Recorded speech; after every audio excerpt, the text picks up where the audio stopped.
ಈ ವಾಹಿನಿ ಮಾಡಿರುವ ಉದ್ದೇಶ ಒಂದೇ, ನಮಗೆ ತಿಳಿದಿರುವ ಒಳ್ಳೆಯ ವಿಷಯವನ್ನು ನಿಮ್ಮೊಂದಿಗೆ ಹಂಚಿಕೊಳ್ಳುವುದು. ನಮಸ್ಕಾರ ಗೆಳೆಯರೇ, ನಾನು ನಿಮ್ಮ ಪ್ರೀತಿಯ ಮನೋಜ್ ಬುಕ್ಕ. ನನ್ನ ವಾಹಿನಿಗೆ ನಿಮಗೆ ಪ್ರೀತಿಯ ಸ್ವಾಗತ.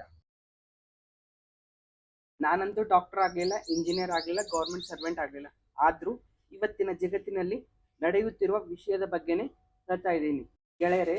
ಒಂದು ಸಮಯ ಹಿಂಗಿತ್ತು, ತಂದೆ ತಾಯಿ ಅವಿದ್ಯಾವಂತರಾಗಿದ್ದರು, ಒಕ್ಕಲ್ತನ ಮಾಡುತ್ತಿದ್ದರು, ದಿನಗೂಲಿ ಮಾಡುತ್ತಿದ್ದರು, ಯಾವುದೇ ರೀತಿಯಾಗಿ ಅವರ ಜೀವನವನ್ನು ಅವರು ಸಾಗಿಸ್ತಾ ಇದ್ದರು.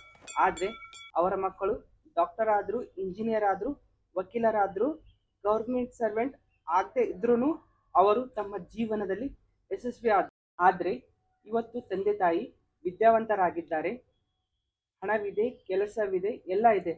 ಆದರೆ ಮಕ್ಕಳು ಏನು ಮಾಡ್ತಾ ಇದ್ದಾರೆ?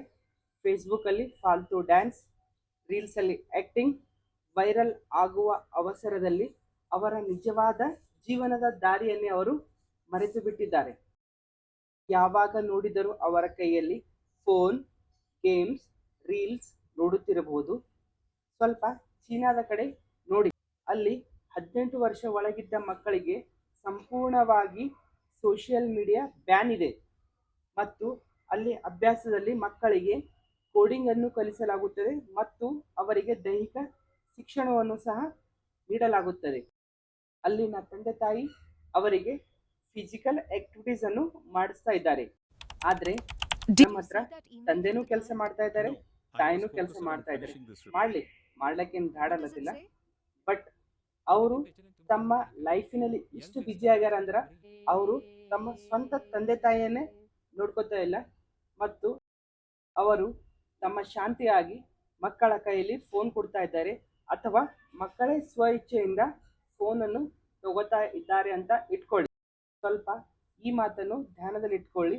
ಈ ಮಾತನ್ನು ನೀವು ಧ್ಯಾನದಲ್ಲಿ ಇಟ್ಕೊಳ್ಳೇಬೇಕು. ಏಕೆಂದರೆ ಈ ತಪ್ಪನ್ನು ನೀವೇನು ಮಾಡ್ಲತ್ತೀರಿ, ಈ ತಪ್ಪು ನೀವೇ ಅನುಭವಿಸ್ಬೇಕಾಯ್ತದೆ. ಯಾಕಂದ್ರೆ ಭಾರತದ ಎವರೇಜ್ ಸಮವಯಸ್ಕ ಮಕ್ಕಳ ಸಮಯವು ಸೋಷಿಯಲ್ ಮೀಡಿಯಾದಲ್ಲೇ ವ್ಯರ್ಥವಾಗ್ತಾ ಇದೆ. ಅವರು ಸಂಪೂರ್ಣವಾಗಿ ಬಾಹ್ಯ ಚಟುವಟಿಕೆಯಿಂದ ದೂರ ಉಳಿದಿದ್ದಾರೆ. 18 ವರ್ಷ ಒಳಗಿದ್ದ ಮಕ್ಕಳು ಕಾಂಟೆಂಟ್ ಕ್ರಿಯೇಟರ್ ಆಗಿ ಹೊರಹೊಮ್ಮುತ್ತಿದ್ದಾರೆ. ಅವರು ಯಾವುದರ ಕಾಂಟೆಂಟ್ ಕ್ರಿಯೇಟರ್? ಕೇವಲ ಎಂಟರ್ಟೈನ್ಮೆಂಟ್ನ. ಒಂದು ಸಮಯ ಹಿಂಗಿತ್ತು, ಗಲ್ಲಿಯಲ್ಲಿ ಸೌಂಡ್ ಬರ್ತಿತ್ತು, ಕ್ರಿಕೆಟ್ ಆಡೋದಿದೆ, ವಾಲಿಬಾಲ್ ಆಡೋದಿದೆ, ಫುಟ್ಬಾಲ್ ಆಡೋದಿದೆ, ಏನೇ ಆಟ ಆಡೋದಿದೆ ಅಂತ. ಆದರೆ ಈಗ ಸೌಂಡ್ ಬರ್ತಾ ಇದೆ, ಗೆಳೆಯ ನನಗೆ ರೀಲ್ಸ್ ಮಾಡೋದಿದೆ, ಡಿಸ್ಟರ್ಬ್ ಮಾಡಬೇಡ ಅಂತ. ಈಗ ಸಮಯ ಬಂದಿದೆ ಸ್ವಲ್ಪ ಯೋಚನೆ ಮಾಡುವುದಕ್ಕೆ. ಚೀನಾ ತಮ್ಮ ಮಕ್ಕಳಿಗೆ ಅಸ್ತ್ರ ಮಾಡುತ್ತಿದ್ದರೆ ನಾವೇಕೆ ನಮ್ಮ ಮಕ್ಕಳಿಗೆ ಸೋಷಿಯಲ್ ಮೀಡಿಯಾದ ಗುಲಾಮ ಮಾಡಬೇಕು? ನಾನು ಎಲ್ಲ ತಂದೆ ತಾಯಿಗೆ ಒಂದು ಮಾತು ಹೇಳಲು ಇಷ್ಟಪಡ್ತಾ ಇದ್ದೀನಿ. ಈಗಿನ ಜನರೇಷನ್ ಮಕ್ಕಳು ತಮ್ಮ ಮಾಮ ಮಾಮಿಯನ್ನು ಗುರುತಿಸುವುದಿಲ್ಲ, ತಮ್ಮ ಚಿಕ್ಕಪ್ಪ ಚಿಕ್ಕಮ್ಮನನ್ನು ಗುರುತಿಸುವುದಿಲ್ಲ. ಆದರೆ ಅವರು ಸೋಷಿಯಲ್ ಮೀಡಿಯಾದ ಪ್ರತಿಯೊಂದು ಟ್ರೆಂಡನ್ನು ಗುರುತಿಸುತ್ತಿದ್ದಾರೆ.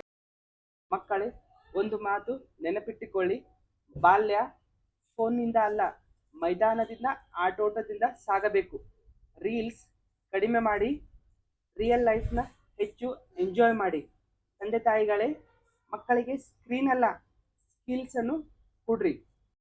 ಎಂಟರ್ಟೈನ್ಮೆಂಟ್ಗಿಂತಲೂ ಮೊದಲು ಎಂಗೇಜ್ಮೆಂಟ್ ತುಂಬ ಅವಶ್ಯಕವಾಗಿದೆ, ಶರೀರಕ್ಕೆ, ಸಮಾಜಕ್ಕೆ ಮತ್ತು ಮುಂದಿನ ಉಜ್ವಲ ಭವಿಷ್ಯ ನಿರ್ಮಾಣಕ್ಕೆ. ನಾನು ಮಕ್ಕಳು ಡಾಕ್ಟರ್ ಆಗಲಿ, ಇಂಜಿನಿಯರ್ ಆಗಲಿ, ವಕೀಲರಾಗಲಿ, ಗೌರ್ಮೆಂಟ್ ಅಧಿಕಾರಿನೇ ಆಗಲಿ ಅಂತ ಹೇಳ್ತಾ ಇಲ್ಲ. ಅವರು ಈ ಸಮಯವನ್ನು ಒಳ್ಳೆಯ ರೀತಿಯಾಗಿ ಸದುಪಯೋಗ ಮಾಡಿಕೊಳ್ಳಲಿ. ಅವರ ಸಮಯ ವ್ಯರ್ಥ ಯಾವುದೇ ಕಾರಣಕ್ಕೆ ಆಗದಿರಲಿ ಮತ್ತು ಅವರು ತಮ್ಮ ಮುಂದಿನ ಉಜ್ವಲ ಭವಿಷ್ಯವನ್ನು ಚೆನ್ನಾಗಿ ನಿರ್ಮಿಸಿಕೊಳ್ಳಲಿ ಅಂತ ಹೇಳ್ತಾ ಇದ್ದೀನಿ. ಧನ್ಯವಾದಗಳು.